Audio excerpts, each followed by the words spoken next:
মৃণাল ঠাকুর, বনরাধ্যা জগজন শ্রী শ্রী বর্মা, পরম পূজা শ্রী শ্রী বর্ধা, পরম পূজা শ্রী শ্রী আচার্য শ্রীচରଣ କୋଟି ପ୍ରଣାମ।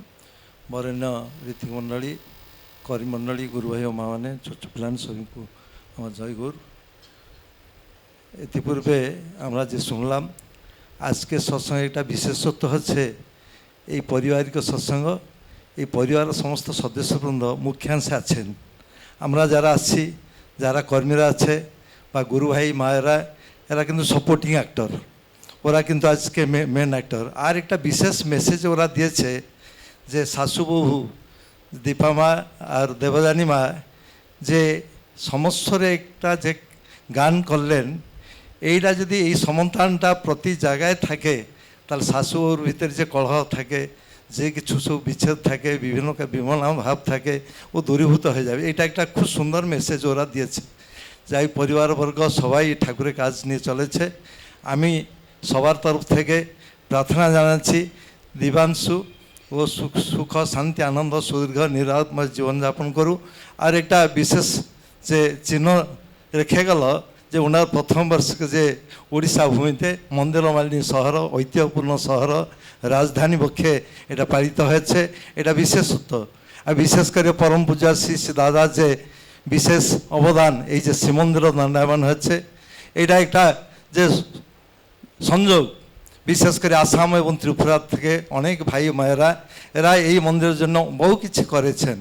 যাই হোক, আজকে যে শেষ কথাটি যে রাখলেন দাদা, যে জীবনী শক্তি কথা বলছিলেন, এই জীবনী শক্তি হচ্ছে সবচেয়ে বড় কথা। এবং এই যে জীবনী শক্তি আমার ভিতরে যে সত্তা পুরুষ আছে, ওরা আত্মসংরক্ষণ চাহে। কেন নিজকে তিষ্ঠা করার জন্য কিছু যদি বিপদ আপদ আসে, কিছু শত্রু ভয় আসে, কিছুটা আক্রমণ কেউ করে, ও সবসময় নিজেকে প্রোটেক্ট করার জন্য চেষ্টা করে। এটা হচ্ছে এই আত্মিক সত্তার একটা চিরন্তন চাহিদা, এই আত্মসংরক্ষণী ভাব। আর একটা আছে আত্মসম্পোষণী ভাব। এটাকে বৃদ্ধি করার জন্য, এটাকে গ্রোথ করার জন্য, এটাকে আরও বৃদ্ধি করার জন্য বহুভাবেও চেষ্টিত হয়।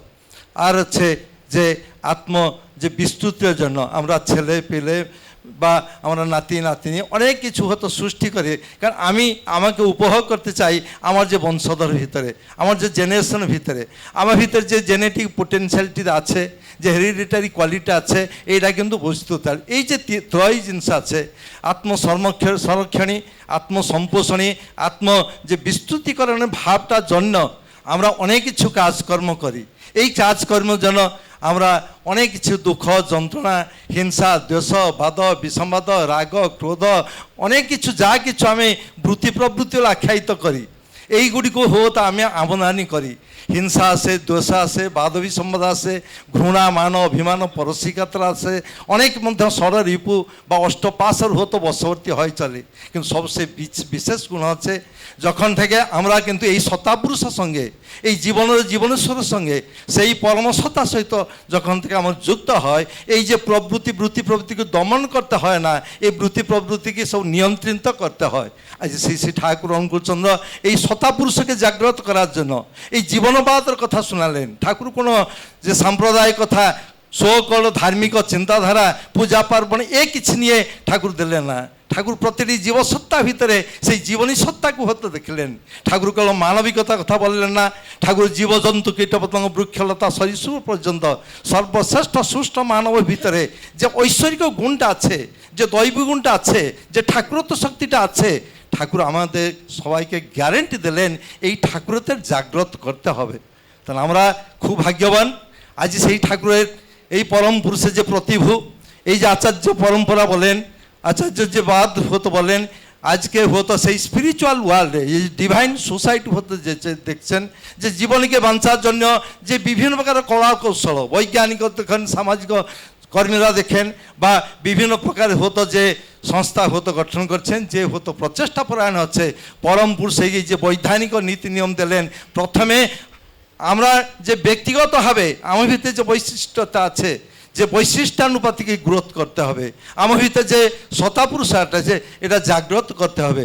সর্বপ্রথমে আমার ভিতরে সেই ঠাকুরত্ব ভাবটা জাগ্রত করা দরকার। আজকে আচার্য বারে বারে চেয়েছেন আমার ভিতরে আমার কিন্তু সেই গুণটা হয়তো বিকশিত করা দরকার। ঠাকুর বলছেন তুমি একটা man of bliss and man of sweetness হয়ে যাও, তোমার ভিতরে একটা আকর্ষণীয় শক্তি জাগ্রত হোক। সেই পরম পিতাকে নিয়ে যখন থেকে আমরা চলবো, আজকে যে এখানে যে পরিবেশটা সৃষ্টি হয়েছে, আজ সারা বিশ্ব দুনিয়ায় কোটি জনতা আজকে যে হতো একটা বিশাল পরিবার সৃষ্টি করছেন, সৎসঙ্গ একটা বিশাল পরিবার সৃষ্টি হয়েছে। আবাল বৃদ্ধ বনিত আচান্নাল ব্রাহ্মণ চোর ডকায়েত বন্দাস তস্কর সমাজের ঘৃণিত পতিত লাঞ্ছিত পরিত্যক্ত ব্যক্তিকে নিয়ে আজ পরম পুরুষ হতো লীলা করেছেন। এই যে লীলা ভিতরে হতো প্রত্যেকে আমরা অনুভব করেছি, আমার ভিতরে সেই সতা পুরুষ লীলাময় আজ প্রতি মুহূর্তে লীলা করেছেন। আমি আমার বক্তব্য বাড়াচ্ছি না, আমরা তো সবাই যাকে দেখেছি সবাই কত আনন্দমুগ্ধ হচ্ছে, খুব আনন্দ পেয়েছি আমরা। এই যে পরিবার সান্নিধ্যে আসে আর কিছু, এইটাই হচ্ছে যাজন।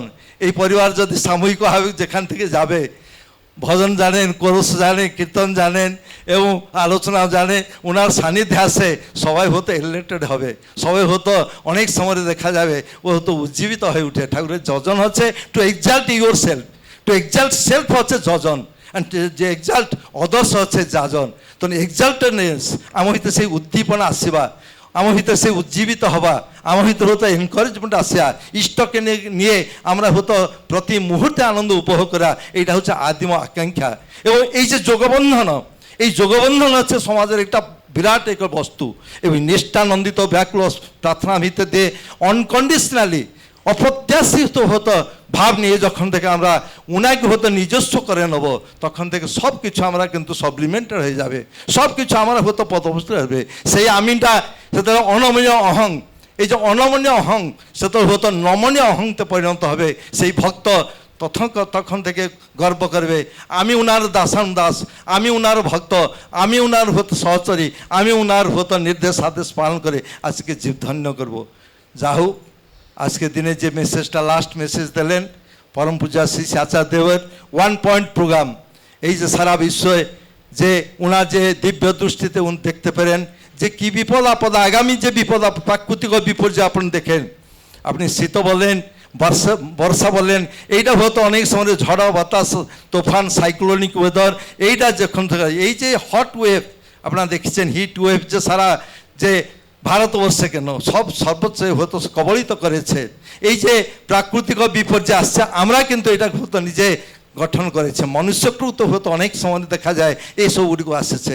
যাই হোক, আমরা সৎসঙ্গী যারা আছে এই ভিতরেও, এই বিপদ আপদ শঙ্কা ভিতরেও, এই প্রাকৃতিক বিপর্যয় ভিতরেও প্রভুকে নিয়ে যদি একটা আনন্দ উৎসাহ করি, এবং যে দায়িত্ব আমাকে আচার্যদেব দিয়েছেন, ওনার যে আশীর্বাদ প্রদান করছে, ওনার যে জ্যেষ্ঠাত্মজ এই বয়সে, যুবক বয়সে ভারতবর্ষে একটা আলোড়ন সৃষ্টি করেছেন, আমরা সময় যেন এই ভিতর হতো কিছুটা গুন্ডুচুষার মতো যদি লেগে যায়, তাহলে খুব বিশাল কাজকর্ম হবে। পরিশেষ আবার একবার সবার তরফ থেকে আমি দিবাংশুর সুদীর্ঘ নিরাময় জীবনযাপনের জন্য পরম পিতার নিকটে প্রার্থনা করে রইলাম। জয় গুরু।